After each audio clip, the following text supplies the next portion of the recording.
언니가 가까우니까 언니가 해야지. 그 말을 들은 순간 저는 가족이 아니라 무료 간병인이 된 기분이었어요. 안녕하세요, 여러분. 오늘은 많은 장녀분들이 겪고 계시지만 쉽게 말하지 못하는 이야기를 나눠보려고 합니다.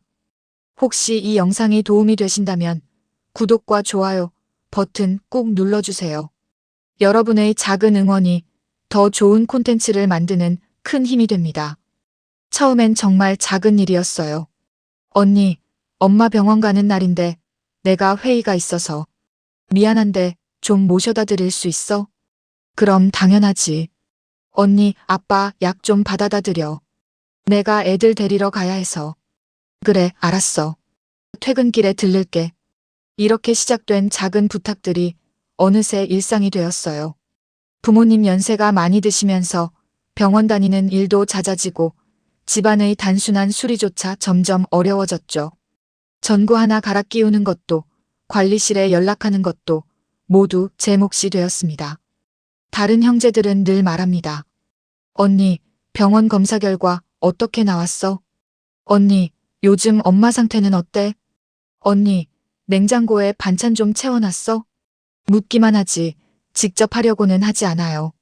저도 제 삶이 있어요. 직장 다니고 아픈 무릎 부여잡고 출퇴근하고 집에 돌아와선 쓰러지듯 잠들죠. 주말엔 밀린 집안일 하느라 정신이 없고요. 그런데 언제부턴가 부모님 문제는 전부 제 몫이 되어 있더군요. 그러던 어느 날 아버지가 갑자기 쓰러지셨어요. 새벽 4시 어머니한테서 다급한 전화가 왔습니다. 예, 아빠가 숨을 잘 못 쉬어. 어떡하지? 저는 잠옷 차림으로 뛰쳐나가 부모님 댁으로 달려갔어요.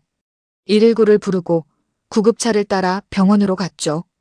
응급실에서 기다리는 동안 형제들에게 연락했습니다. 아빠가 쓰러지셨어. 지금 병원 응급실이야. 동생은 말했어요. 헐, 진짜? 어떡해. 근데 언니 거기 있잖아. 일단 상황 봐. 남동생은 이렇게 답했습니다. 아, 진짜? 나 내일 새벽에 출장 가야 하는데. 누나가 일단 좀 있어줘. 나중에 갈게. 여동생은 더 직접적이었어요. 언니가 가깝잖아. 빨리 좀 가봐. 나는 애들 어린이집 보내고 갈게. 그 순간 깨달았어요. 가까운 게 죄도 아닌데 왜 나한테만 당연함이 붙는 걸까? 아버지는 다행히 큰 문제 없이 안정을 찾으셨어요. 하지만 입원 기간 동안 간병은 누가 했을까요? 물론 저였죠. 동생은 하루 저녁에 잠깐 들렀다 갔어요. 언니 고생 많아.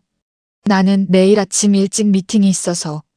남동생은 주말에 한 번 왔다가 2시간 만에 갔습니다. 아빠 괜찮아 보이네.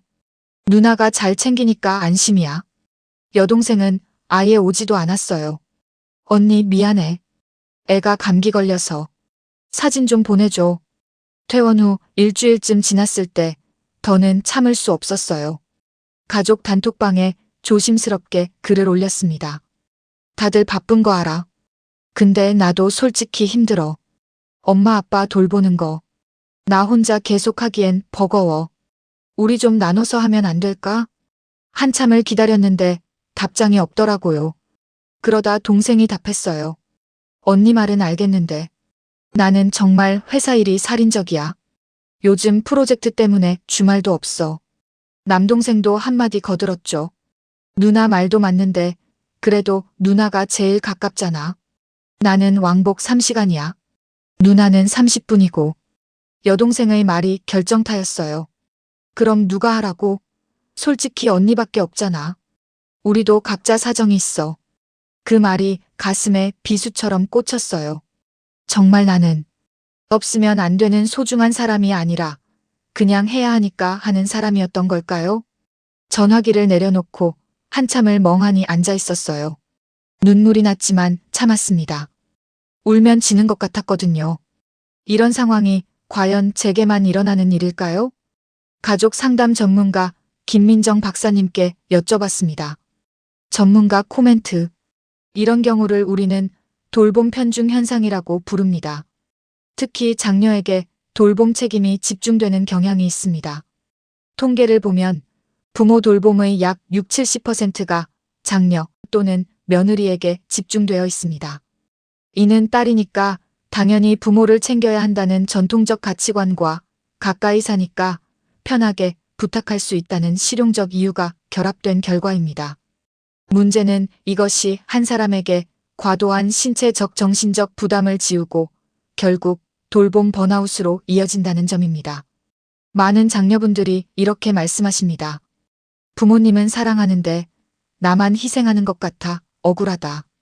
이건 매우 정상적인 감정입니다. 사랑과 희생은 다릅니다.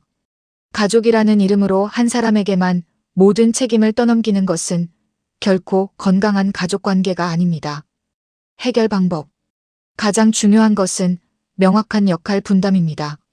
첫째, 가족 회의를 통해 각자가 할 수 있는 일을 구체적으로 정해야 합니다. 바쁘다는 추상적인 이유가 아니라 실제로 무엇을 할 수 있는지 명확히 해야 합니다. 둘째, 물리적 거리가 멀다면 경제적 분담을 고려할 수 있습니다. 간병비, 병원비, 생활비 등을 형제자매가 나눠서 부담하는 방식입니다. 셋째, 정기적인 교대 시스템을 만들어야 합니다. 주말 돌봄을 형제들이 돌아가면서 맡거나 한 달에 한 번씩 병원 동행을 교대로 하는 것이죠. 마지막으로 가장 중요한 것은 나의 한계를 인정하고 표현하는 것입니다. 힘들다고 말하는 것은 나약함이 아니라 용기입니다. 전문가의 말을 듣고 많은 생각이 들었어요. 그날 밤 아버지 병실을 다시 찾았습니다. 작은 스탠드 불빛 아래 고르게 숨 쉬시는 아버지를 보며 조용히 속으로 되뇌었어요. 아빠 사랑해요. 엄마도 사랑해요. 하지만 나도 한 사람의 딸일 뿐이에요. 부모님을 사랑하지 않는 게 아니에요. 하지만 그 사랑이 나 혼자만의 몫이 되어서는 안 된다는 걸 이제는 알아요. 다음 주에 형제들과 다시 만나기로 했습니다. 이번에는 명확하게 말할 거예요. 나도 한계가 있어. 우리 함께 방법을 찾자. 만약 그들이 또다시 회피한다면 저도 제 선택을 할 겁니다. 죄책감 없이 당당하게요. 여러분 중에도 비슷한 상황을 겪고 계신 분들이 있을 거예요. 기억하세요. 가족이라는 이름으로 한 사람에게만 모든 짐을 지우는 건 결코 사랑이 아닙니다. 당신이 힘들다고 말하는 것은 이기적인 게 아니에요. 그건 당연한 권리입니다. 다음 편에서는 형제들과의 갈등을 어떻게 풀어나갔는지 실제 대화 방법과 경계 설정에 대해 이야기해 볼게요. 같은 마음을 품고 계신 분들 댓글로 이야기 나눠주세요.